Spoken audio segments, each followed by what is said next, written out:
নমস্কার বন্ধুরা, আমাদের ঘোরাঘুরিতে আপনাদের স্বাগত জানিয়ে আজ আপনাদের নিয়ে যাব বৃন্দাবনের অন্যতম পবিত্র স্থান নিধিবনে।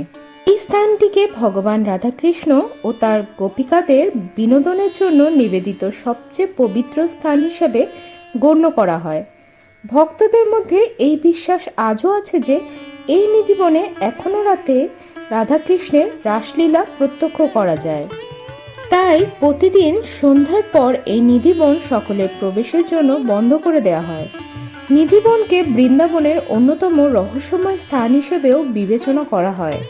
এই বনের জঙ্গলে অসংখ্য তুলসী গাছ আছে, যেগুলি উচ্চতায় ছোট কিন্তু জোড়ায় জোড়ায় এবং কাণ্ড একে অপরকে জড়িয়ে রয়েছে। গাছের বাকলগুলি ফাঁপা এবং মজার ব্যাপার হলো জমি শুকিয়ে গেলেও সারা বছরই গাছগুলি সবুজ পাতায় ভরে থাকে। সব গাছগুলি মাটিতে বাঁকানো অবস্থায় রয়েছে। সাধারণ বিশ্বাস, এই তুলসী গাছগুলি রাত্রিবেলায় রাসলীলা নৃত্য পরিবেশনের জন্য গোপীতে পরিণত হয়, আবার সকালবেলায় নিজ রূপে ফিরে আসে। নিধিবনে রংমহল নামে একটি মন্দির রয়েছে। বিশ্বাস, এখানে রাধাকৃষ্ণ ক্লান্তিকর নাচের পর তাদের রাত কাটান। মন্দিরে শোবার জন্য চন্দন কাঠের বিছনা রয়েছে। প্রতি সন্ধ্যায় মন্দিরের দরজা বন্ধ করার আগে মন্দিরের পুরোহিত বিছানা তৈরি করে রাধার জন্য চুড়ি, ফুল এবং জামাকাপড়, তুলসী পাতা, নিমের ডাল, মিষ্টি ও সুপারি এবং খাওয়ার জন্য পাতা এবং একটি কলস রাখে। বিছানার পাশে জল ভরা থাকে। পুরোহিত দ্বারা সমস্ত ব্যবস্থা করার পর রংমহল এবং নিধিবনের প্রধান দরজাগুলি বাইরে থেকে তারা তালা বন্ধ করে দেয় এবং শুধুমাত্র সকালে তালা খোলা হয়। কিন্তু প্রতিদিন সকালে মন্দির খোলার পর পুরোহিতরা দেখতে পান যে বিছানা দেখে মনে হয় যেন কেউ ঘুমিয়েছে।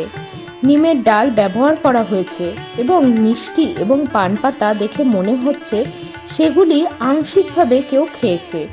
এছাড়াও চুড়ি, ফুল, জামাকাপড় ব্যবহৃত এলোমেলো থাকে। সূর্য অস্ত যাওয়ার পর মন্দির চত্বরে কাউকে আর প্রবেশ করতে দেওয়া হয় না। এটা বিশ্বাস করা হয় যে রাধাকৃষ্ণ বিশ্রাম করতে প্রতি রাতে এই মন্দিরে আসেন।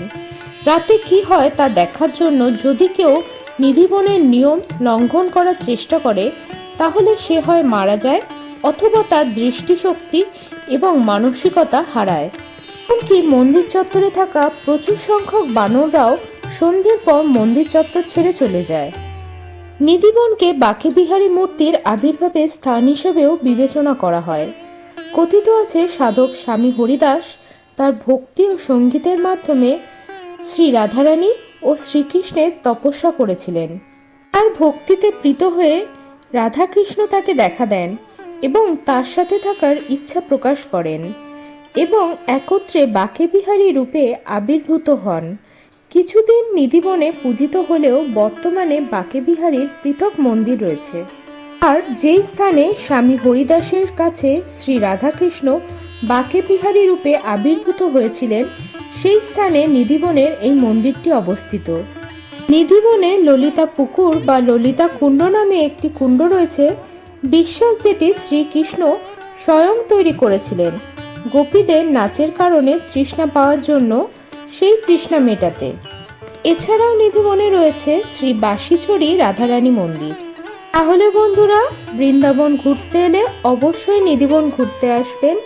শ্রী রাধারানী ও শ্রীকৃষ্ণের লীলাভূমি থেকে ঘুরে যাবেন। রাধে রাধে বন্ধুরা।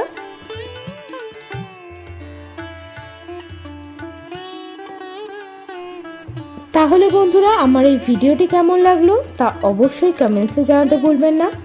ভালো লাগলে লাইক এবং শেয়ার করবেন। আর আমার চ্যানেলে নতুন বন্ধু হলে অবশ্যই চ্যানেলটি সাবস্ক্রাইব করে পাশে থাকুন এমনই নতুন নতুন ভিডিও নোটিফিকেশন পাওয়ার জন্য। দেখা হচ্ছে পরবর্তী নতুন ভিডিওতে। নমস্কার।